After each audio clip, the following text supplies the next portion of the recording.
Welcome. This is another video in our IB Math IA Exploration video series.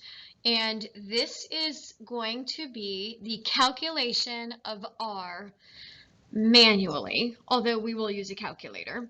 And this is going to be for anyone who is writing a regression paper, who wants to calculate R by hand, or if you are going to be testing out whether there's a correlation between two variables, so you might be doing a chi-square test for independence, and all of your data is numeric, you may want to start by looking at the least squares regression equation, and then also looking at the hand calculation of R. All right, so here is one version of calculating R, and I'll be honest, there are other versions out there. I'm just showing you one of them. So it's going to be R equals 1 over n minus 1. N is the number of pieces of data. So we have 7 pieces of data here, times the sum of, and it's the product of each x value minus the mean, so how far away it is from the mean, divided by the standard deviation of x, times each y value subtracted from the mean divided by the standard deviation of y. And we're going to find all of those products and then sum the products up and then multiply by 1 over n minus 1. And that R value should match the R value that you calculate on your calculator when you do a lin reg. Okay, so we've got all of our x data. I'm using a vertical table here and all of my y data. And so I've already calculated my mean values and my standard deviations, but I'm going to go ahead and remind you how to do that. So I would have hit my stat button, and I'm going to go over to calculate, and one variable stat, we want to put our data in first. So I'm going to choose edit, option number 1. And I already have my data in column 1 is x, for column 2 is y, and you can ignore those other two. We don't need those. In fact, if we want to erase those, you certainly can. Okay, so now what I want to do is find statistics off of my x column and my y column of data. So what I'm going to do is I'm going to choose stat again, and I'm going to go over to calculate, and I'm going to choose one variable statistics will create a list of metrics based off of just one column of data, but if you choose 2 variable stats, it'll do both at the same time, which is what I want. So I'm going to choose option number 2. And I have my data in list 1, my data in list 2. If you needed to change your list numbers, the names of the lists are located right above the numeric keys. Okay, next up. In this column here, so let's actually calculate what our mean and our standard deviation values are. So I'm going to hit calculate. I do not have a frequency list here. So my mean is 7.43, so I've got that written down here. My mean of y is 9.14. There it is. Please keep in mind that if I round to 3 significant figures, I am going to have a less accurate answer than the calculator would have. In a perfect world, I would actually go out a few more decimal places, but for the purpose of this video, I'm going to keep it simple and just realize that there's going to be some accuracy error at the end. If you are planning on actually taking it out more decimal places than 3 significant figures, IB wants your paper to go to 3 significant figures. So all you have to do is include one line in your paper that says, I am intentionally choosing not to go 3 significant figures because, and then list your reason, which most likely would be that you want to be more accurate.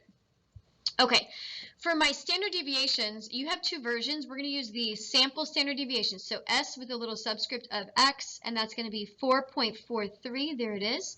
And then S with a subscript of Y. We're going to scroll down here. 5.15. There's my 5.15. So that's where you find those. If you wanted an extra item to hand calculate, you can always calculate standard deviations by hand as well. Okay, so my next column here is going to be the difference between each x value and the mean. Now I know that you want to jump right in and you want to calculate it, but IB loves to see that you understand the process. And we're going to use each column to show that we understand the step-by-step process. So I'm actually going to write out the x value of the piece of data, so 2, minus the mean, which is 7.43. And I'm not calculating it. I'm just leaving it in that format. Next line, I'm going to take my x value of 4 minus 7.43, my x value of 5 minus 7.43, x value of 7. You get the idea. And now you're starting to realize that if you have a lot of data, this can be a very tedious process because you are typing this up. So in fact, you might have to spend a lot of time typing up things in a table.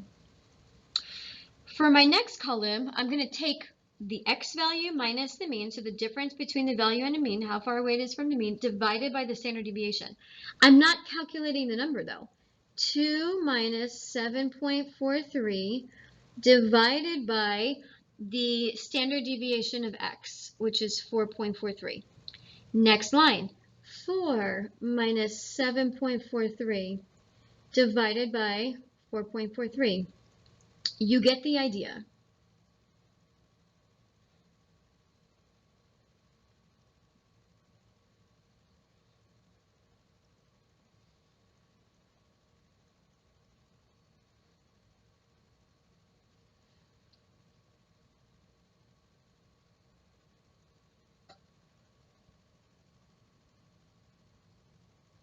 Okay.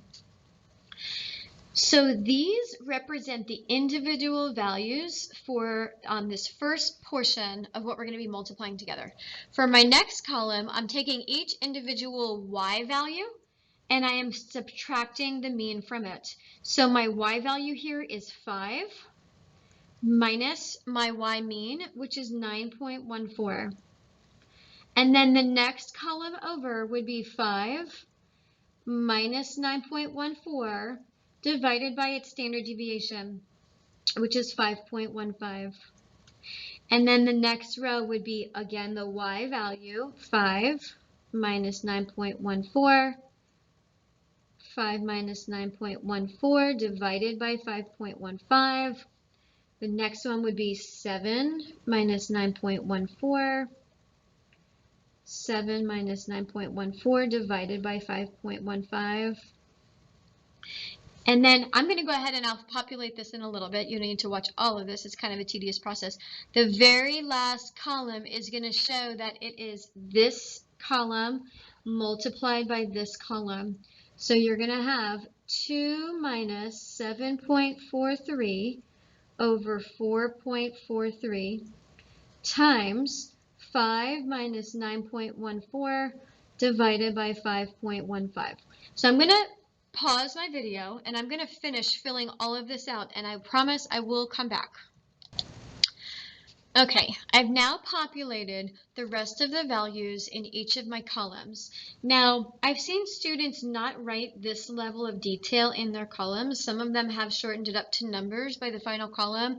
I honestly cannot tell you which one is better because I'm not an official IB grader, but in order to receive the maximum points on the criteria called use of mathematics, you have to be able to demonstrate that you understand the step-by-step process of what you're performing, and this absolutely demonstrates to a reader that you understand the mathematics that are happening behind the calculation of R. All right, what I probably should have done though is add one final column over here, or make this last column a little bit longer, because I'm going to now use the calculator and calculate what each of these numbers are. I'll just show one, and then I will pause and come back and populate the rest. So I am going to calculate this first line here, and I'm going to use my alpha y equals to get a nice pretty fraction in there. So I have 2 minus 7.43 divided by 4.43, oops, times, and I'm going to do the same thing. I'm going to create a little fraction. 5 minus 9.14 divided by 5.15. And this number is equivalent to 0.985. I'm going to go ahead and populate the rest of these, and I promise I will be back. Okay, we are back. So I have gone ahead and I have calculated each of these individual values as numbers. So let's go take it back to our formula. What are we doing? We took the product of this expression and this expression, and that represents these numbers right here.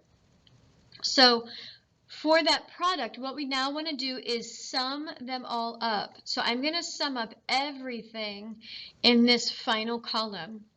So I'm going to go to my calculator and sum up the 0.985, the 0.622, the 0.228, 0.0215, negative 0.00350, 0.135, and 3.60. And my total down here is 5.588. So what this actually represents is that sum right here. Now remember, our formula is really 1 over n minus 1 times that formula. So that would be 5.588. Now, if this were your real paper, you would want to have a better mathematical process than what I'm doing right now. I was trying to fit it on one paper, but you would start by writing this formula down or typing it. So we're summing up from the first piece of data to the last piece of data. You would write your formula.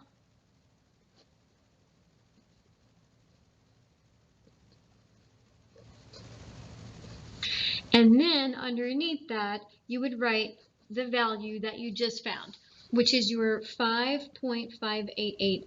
And remember, you can't see that. N represents the number of pieces of data we counted, and we know that there are 7 pieces of data. So 1 over 7 minus 1 times 5.588. And we get an R value of 0.931. All right, what are we going to do with that value? Well, this should be the same calculation that we get on the calculator when we calculate R. Remember, R is Pearson's product moment correlation coefficient. So I'm going to go to my stat button. I'm going to go over to calculate. Calculate my linear regression equation. I've got list 1, list 2. I'm not using a frequency list. I don't need to store it right now because I'm only using this for the purpose of calculating R.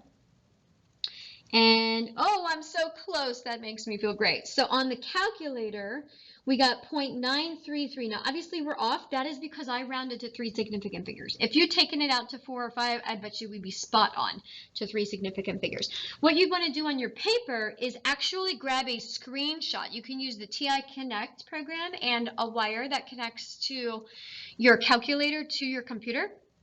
If you don't have one, they usually come with the calculators. Just see me or one of your math teachers, and we have plenty of extras of that. I would grab a screenshot. I would show my hand calculations. I would follow up by saying, I'm verifying this on the calculator, and then you would talk about whether your answers are the same. Now, if your answers are vastly different, you need to go back and figure out where you made a mistake. Okay, thank you so much for listening. This was the calculation of R by hand. Good luck to you guys.